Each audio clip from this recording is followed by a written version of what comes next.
ડભોઈ પોલીસનો વધુ એક મોટો પાસા પ્રહાર. ઓપરેશન પરાક્રમ હેઠળ 4 આરોપીઓ સામે પાસા કાર્યવાહી. શરીર સંબંધિત ગંભીર ગુના અને સરકારી ફરજમાં રૂકાવટના કેસમાં કાર્યવાહી. જિલ્લા મેજિસ્ટ્રેટે પાસાની દરખાસ્તને મંજૂરી આપી.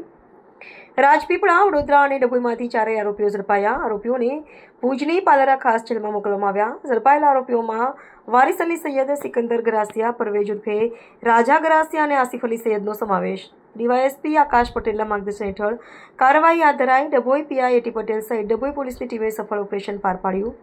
ગુનાખોરો માટે પોલીસનો કડક સંદેશ. કાયદો તોડનાર સામે હવે પાસા સહિત કડક કાર્યવાહી થશે.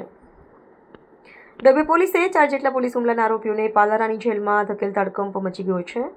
પોલીસ સૂત્રોમાંથી મળેલી માહિતી મુજબ ગત તારીખ 3/6/2024ના રોજ બપોરના સમયે ફરજ પરના પોલીસકર્મીઓ પર શારીરિક ઇજાઓ પહોંચાડી હતી, જેના સામે પોલીસે ભારતીય ન્યાય સંહિતા 2023ની કલમ 109, 189, 2, 190, 191, 2, 191, 3, 115, 221, 121(1) મુજબ ગુનો દાખલ કરેલ. આરોપીઓને પાસા માટે ડભોઈ એડી પટેલ પીઆઈએ દરખાસ્ત કરી જિલ્લા કલેક્ટર તરફ મોકલી આપેલ, જે મંજૂર થતાં પાસા અટકાયતનું વોરંટ કાઢી 4 આરોપીઓને વિવિધ ટીમો બનાવી ઝડપી પાડેલ, જેમાં વારિસ અલી લિયાકત અલી સૈયદરે રાજપીપળા, સિકંદર ફારૂક ગરાસિયારે પોલીસ લાઇન પાસે, પરવેઝ ઉર્ફે રાજા સિકંદર ગરાસિયારે પોલીસ લાઇન પાછળ અને સૈયદ આસિફ અલી મહેમૂદ અલી પત્રકાર સોસાયટી જેપી પોલીસ સ્ટેશનના તાંતરજાની ધરપકડ કરી પાદરા ભુજ ખાતે મોકલી આપેલ છે.